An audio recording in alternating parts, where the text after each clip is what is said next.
These are the HEED, HEED.com.pl crash bars for the 1200 GS Adventure. And these crash bars are pretty cheap, but the people that have installed them have liked them very much. So let's look at the stock crash bars first. They come on the GS Adventure. You'll notice this is an 09 oil-cooled model. You'll notice in the bottom that little, right there, that push in, that's because I dropped the bike. But the cylinder head guards did their job, yet they're kind of a one-time use deal. Once you drop them once, that's what you get. The HEED bars go up around and over the crash bars pretty big.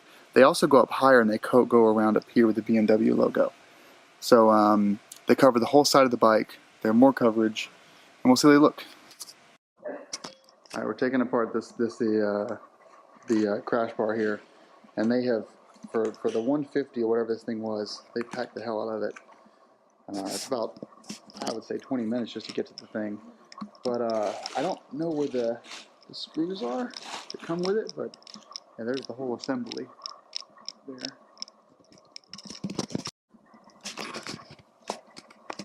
So here's the full kit. So these are the engine guard covers for left and right. And you notice the stock guards only cover on the bottom, so you kind of rely on those BMW engine guards to go over, one of which I broke. So these come up over kind of like the newer model GS Adventures, and then these are lower crash bars here, and then all of the hardware that goes with it. And then you've got some really great Polish instructions. But to be honest, if you already have an Adventure bar, all of these holes are exactly where they are stock. Well, looking at the instructions for the crash bar, I thought I'd walk you guys through the removal points for the stock crash bars, but I'm missing a bit here to get through. So basically, you've got connection points right there, and you've got two right here. And you see how large these stars are? These probably T30s or T50 stars. Or the other way around, T10. Anyway, they're big stars on both sides of here. So these are the things I'm missing. If you go around though in the inside, you'll see the crash bars also connect up top there. And that's pretty much it. You've got basically 1, 2, 3, 4 connection points for each side. And once you undo those, you can take them off. I did remove the Touratech bags from the side here, and pretty dirty. I've got new bags from HEED that I'm going to put on as well. Well, I'll install them after after BMW puts on the crash bars. So they have looks like clips or buttons that connect to the bars, and they go on each side. And because the bars come up so high, they basically go over the BMW logo on each side. So you've got bars that come up and over here, all the way down here, and then over the cylinder head. And it's actually two pieces. It's one big piece for up top, and then two smaller pieces for down below, which will be interesting to see how those connect up to the bottom here. But yeah, I'm gonna have BMW do it. It's probably gonna cost me like an hour of labor, but I'm just missing the right. So here are the HEED crash bars installed. So it looks like he did put the engine covers back on. I didn't think he would. They come all the way up to here. So it comes all the way down there. They look pretty hardy. I'm going to, underneath they connected 2 points as opposed to just one, which is nice. And on the other side, looks like he put the damaged crash bar back on, or engine head cover back on, which is fine with me. They look beautiful. I'm gonna get the covers out and go ahead and install those covers on here. All right, so the HEED crash bars are fully done now with the tank bag. You can see where the stock bars were based on where the Touratech pad was, and there are the crash bars for the. There we go. So looks good. We are back in New Hampshire now. I just gave the bike a bath, and so road trip is over. The crash bars were great. It's kind of a long-term review, I guess. I put about 1,850 to 2,000 miles on them in the past 4 days, and they performed really well. I didn't get any wind noise or buffeting. I'm guessing that the tank bags are really useful. So, I ride to work with just my backpack on with nothing else. So it's nice to have a place for my wallet and my keys, and iPhone can go in there. It's convenient, but I'm afraid that when the wind is coming at the bike, wind would travel through here. I think the wind's not able to cut through. It's probably actually causing a bit of a decrease in gas mileage. Maybe. That's my assumption. One thing I noticed too on this side, and these are the bags that are made by HEED, and if you look here, you've got Come on, focus.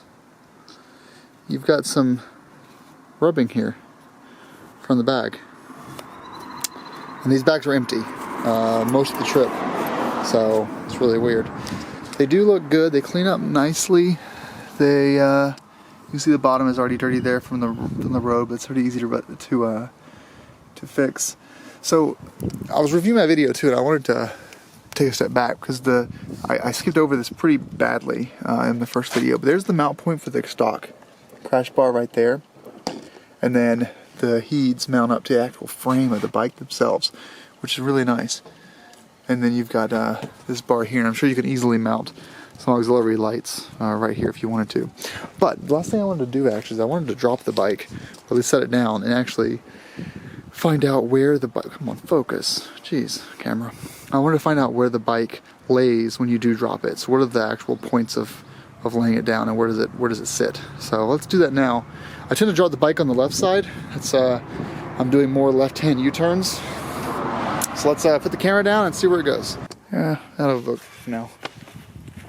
Just keep this guy up here. Let it fall. So let's look at that from a side angle here. Now I don't have my luggage boxes on right now, and what happened when I dropped the bike in November was the luggage box actually hit the ground at the same time the crash bar did. Well, not the crash bar. The cylinder head guard is what hit the ground, and that bent inward.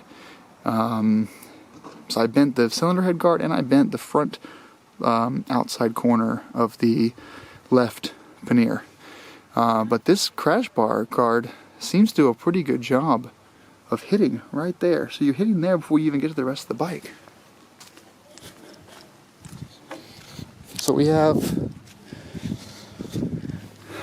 right down there is where the bike sits,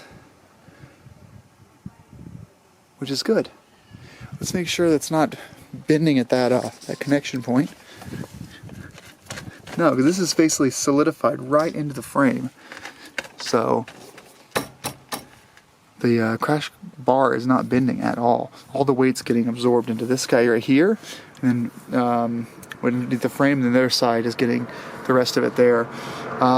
It's also getting transferred underneath here, underneath the front shock over to here, and you've got a connection point underneath the fuel tank right there, and then finally it's getting absorbed into these two T50 hexes at the bottom where the engine is. So you've got 1, 2, 3, 4, 5, and 6, 7 screws that are holding this guy all together here. So I would say I'm impressed with the with all the mount points. It seems to be pretty well built. Obviously I haven't dropped it yet at any relative speed, but the way it falls does appear to eliminate the issue of hitting that luggage box completely.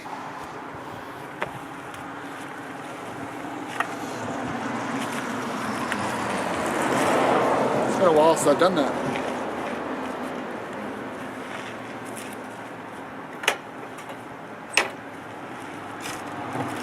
Alright, thanks for watching, guys.